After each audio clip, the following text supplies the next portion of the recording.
आप सभी सुनने वालों को जय मसीह की। आज ये मेरी दूसरी वीडियो है जिसमें मैं अपने जीवन की एक और गवाही को शेयर करना चाहती हूँ। मैं बहुत समय से चाहती थी कि जो अद्भुत घटनाएं प्रभु ने मेरे जीवन में की, अद्भुत चमत्कार जो उन्होंने मेरे जीवन में किए, मैं दूसरों को कैसे बताऊं, मैक्सिमम लोगों तक मैं अपनी बात को कैसे पहुंचा सकती हूँ।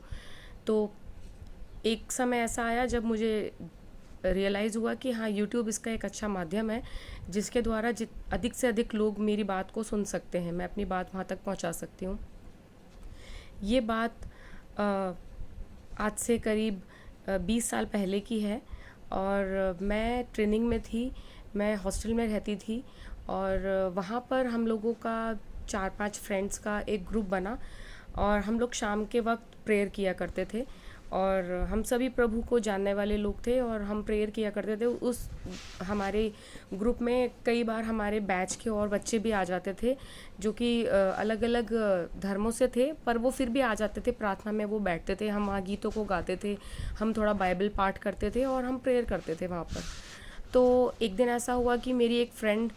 जिसका कि नाम सोनिया है और उसने वहाँ पर बताया, वो अपने घर से आई थी उस दिन शाम को और उसने आके बताया कि मेरे परिवार में एक छोटा बच्चा है,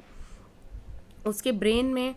क्लॉट बन गया है और उस वजह से वो बच्चा अभी जैसे कोमा की स्टेट होती है उस तरीके से वो बच्चा हो गया है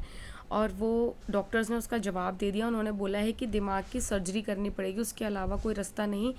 जिससे कि दिमाग का क्लॉट निकाला जा सके। लेकिन क्योंकि बच्चा बहुत छोटा था तो बहुत ज़्यादा रिस्क था, तो इस वजह से उसके पेरेंट्स सर्जरी कराने से बहुत ज़्यादा डर रहे थे। उनके घर में बहुत ज़्यादा घबराहट का,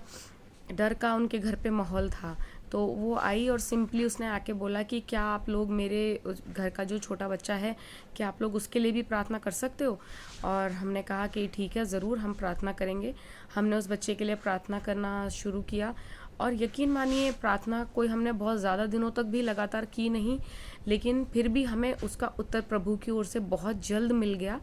और मेरी वो फ्रेंड ने 2-3 दिन के बाद ही आकर के बोला कि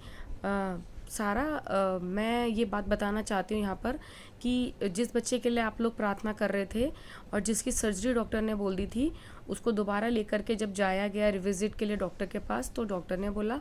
कि टेस्ट के बाद डॉक्टर ने बताया कि दिमाग में कोई क्लॉट अब नहीं है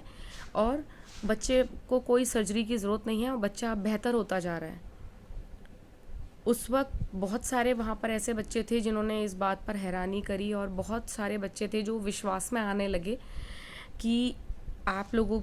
की जो प्रार्थनाएं होती हैं क्या वो इतनी स्ट्रांग होती हैं। और उसके बाद से हमारा वहाँ पर एक छोटा सा प्रेयर ग्रुप बन गया। बच्चे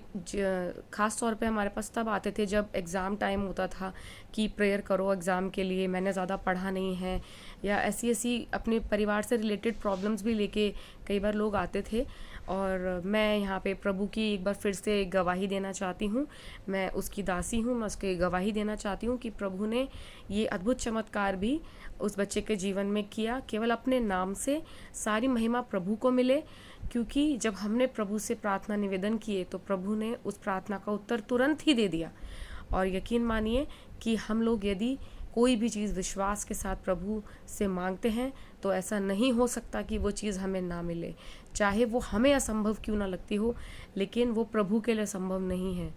और ये सच है कि ये चमत्कार होते हैं और प्रभु यीशु आज भी ज़िंदा है। हालेलुया, आमीन।